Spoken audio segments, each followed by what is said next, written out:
Second quantitative major जो है वो है ओपन मार्केट ऑपरेशन।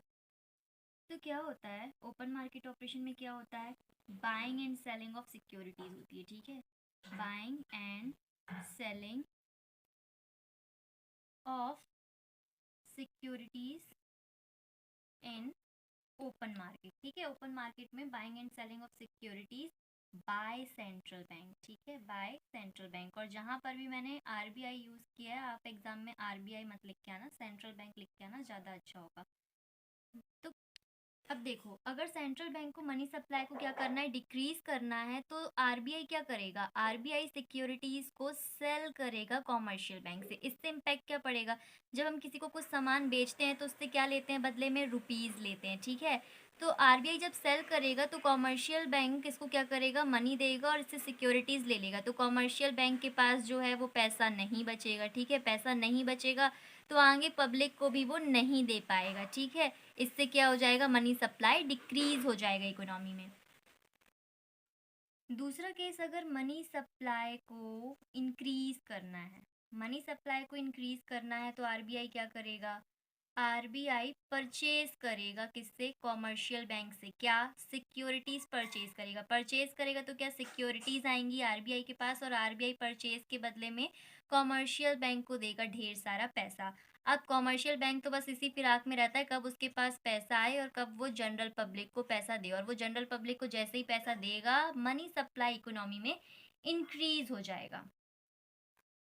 नेक्स्ट है एलआरआर, मतलब क्या? Legal reserve requirements. जितने भी कॉमर्शियल बैंक होते हैं उनको दो टाइप के requirements, legal reserve requirements compulsory हैं। पहला है सीआरआर, पढ़ ही चुके हैं हम, फिर भी डिस्कस कर लेते हैं। सीआरआर मतलब क्या?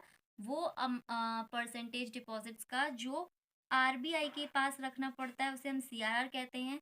और एसएलआर मतलब क्या? स्टेट्यूटरी लिक्विडिटी रेशियो, मतलब minimum percentage of demand and time deposits which every commercial bank is required to maintain with themselves. मतलब वही डिपॉजिट्स और लाइबिलिटी का वो परसेंटेज जो उनको खुद के साथ रखना पड़ता है, विद देमसेल्व्स, ठीक है।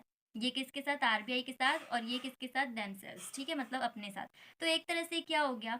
सीआरआर और एसएलआर वो पैसा है या वो परसेंटेज है जो लोन के फॉर्म में जनरल पब्लिक को नहीं देना है, मतलब नहीं देना है, ठीक है। ये वो परसेंट है। तो सोचो, अगर ये परसेंट हाई होगा, अगर सीआरआर और एसएलआर हाई होगा, मतलब बैंक्स को, कॉमर्शियल बैंक को अपने पास सीआरआर और एसएलआर ज़्यादा रखना है, तो क्या हो जाएगा? मनी सप्लाई डिक्रीज हो जाएगी। क्यों? क्योंकि सीआरआर और एसएलआर का रेट बढ़ गया है। मतलब जहां बैंक को अपने पास यहाँ पे 10 रुपए और यहाँ पे 10 रुपए रखने पड़ते थे वो 100 रुपए में से, अब कितने रखने हैं? अब उनको रखने हैं यहाँ पे 30 रुपीज और यहाँ पर भी 30 रुपीज, यानी 60 रुपीज उन्हें खुद के पास रखने हैं, तो वो लोन के फॉर्म में सिर्फ 40 रुपीज दे सकते हैं। यानी मनी सप्लाई क्या हो गया? कम हो गया।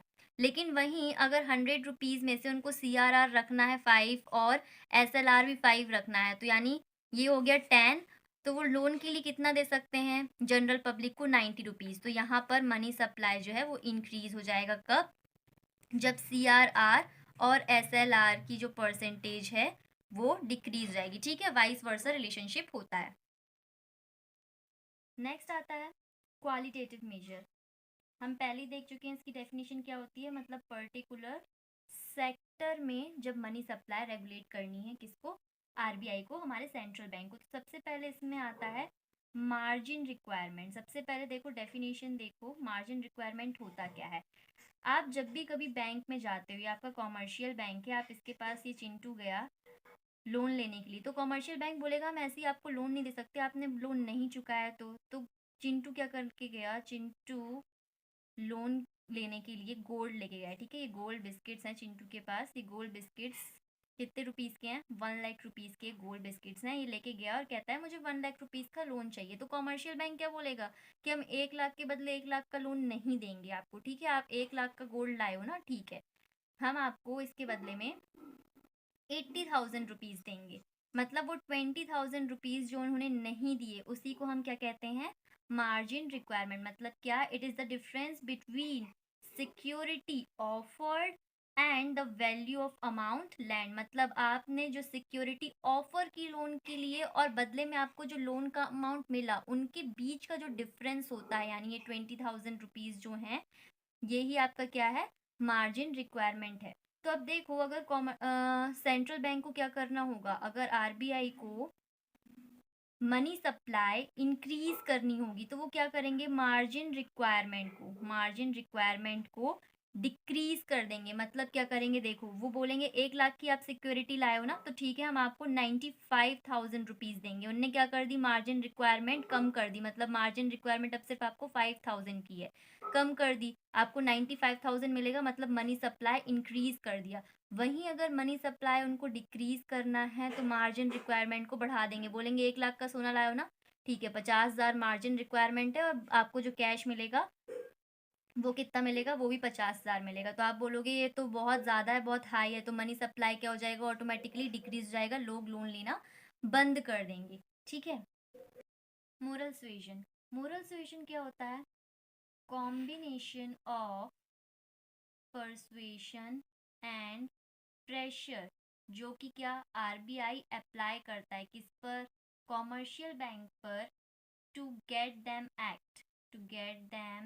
Act in a manner in a line with its policy. हो सके तो इसको ऐसे ही याद कर लेना, नहीं तो समझ लो। देखो क्या होता है, नहीं तो क्या मतलब समझना ही है। मोरल सुएशन क्या होता है, कॉम्बिनेशन होता है किसका, परसुएशन और प्रेशर का। मतलब आरबीआई क्या करता है, अपना जो पावर है, जो उसका मतलब हुकुम है, वो चलाता है किस पर, कॉमर्शियल बैंक पर, जिससे कि वो उसकी पॉलिसी के अकॉर्डिंग एक्ट करें, उसी मैनर में, उसी लाइन में जो आरबीआई ने पॉलिसी बनाई है उसी की तरह एक्ट करें, उस मैनर में, उस लाइन में। अब क्या है, अगर मनी सप्लाई को इंक्रीज करना है तो सेंट्रल बैंक क्या बोलेगा, कॉमर्शियल बैंक को, कॉमर्शियल बैंक कोई भी आए ना लोन दे दो तुम उसको, ठीक है, किसी को भी रोको मत, लोन दे दो, कोई भी आए देते जाओ लोन, ठीक है। वहीं अगर मनी सप्लाई उसको डिक्रीज करना है तो सेंट्रल बैंक को क्या बोलेगा आरबीआई, वो बोलेगा कि जो स्पेक्यूलेटिव एक्टिविटीज़ हैं, जो लोग मतलब स्पेक्यूलेशन करते हैं, स्पेक्यूलेटिव एक्टिविटीज़ करते हैं, नॉन एसेंशियल, मतलब ज़रूरी नहीं है, जो आपको ऐसा लगता है कि कोई ज़रूरी काम नहीं है, नॉन एसेंशियल एक्टिविटीज़ हैं, अगर उनके लिए कोई लोन मांगने आता है तो आप उसको लोन मत दो। और वहीं अगर मनी सप्लाई इंक्रीज करना है, जो आए लोन देते जाओ, ठीक है, किसी के लिए भी आए लोन देते जाओ। थर्ड पॉइंट है सिलेक्टिव क्रेडिट कंट्रोल। ठीक है, इसमें क्या होता है, ये मेथड है आरबीआई का, वो डायरेक्शन देता है, ठीक है, किसको, कॉमर्शियल बैंक को डायरेक्शन देता है आरबीआई कि किस पर्पस के लिए या किस सेक्टर को लोन प्रोवाइड करना है और किस सेक्टर को किस पर्पस के लिए लोन प्रोवाइड नहीं करना है। अब इस पॉलिसी का अगर यूज करके मनी सप्लाई को रिड्यूस करना है तो रेशनिंग ऑफ क्रेडिट क्या करेंगे, इंट्रोड्यूस करेंगे। इस पॉलिसी को इंट्रोड्यूस करने से जो मनी सप्लाई है वो क्या हो जाएगी, डिक्रीज हो जाएगी। और वहीं अगर मनी सप्लाई को इकोनॉमी में इंक्रीज करना है तो जो ये पॉलिसी है रेशनिंग ऑफ क्रेडिट, इसको क्या करेगा सेंट्रल बैंक, विड्रॉ करने को बोलेगा किसको, कॉमर्शियल बैंक को, और मनी सप्लाई इंक्रीज हो जाएगी। And the last function of, I think 8th number का है, जो भी है 8 नंबर का जो फंक्शन है, लास्ट फंक्शन आरबीआई का, सेंट्रल बैंक का, वो क्या है, custodian of foreign exchange. Custodian of foreign exchange, इसमें क्या होता है, सेंट्रल बैंक जो है वो अपने पास फॉरेन एक्सचेंज, जो डॉलर हो गया, दिनार हो गया, जितनी भी फॉरेन करेंसीज हैं उन सबको अपने पास रखता है, और कॉमर्शियल बैंक को हेल्प करता है क्या करने में, करेंसी, हमारी जो डोमेस्टिक करेंसी है उसकी एक्सटर्नल वैल्यू को स्टेबलाइज रखने में। ठीक है, मतलब हमारा जो रुपया है उसकी वैल्यू फ्लक्चुएट ना हो ज़्यादा, उसको स्टेबलाइज करने में भी कॉमर्शियल बैंक की हेल्प करता है, कौन, आरबीआई हेल्प करता है। और ये देखता है कि जितनी भी फॉरेन एक्सचेंज ट्रांजेक्शन्स हैं, ठीक है, फॉरेन करेंसी की ट्रांजेक्शन्स हैं, वो सब रूट हों कहाँ से, रूटेड थ्रू आरबीआई ओनली। ठीक है,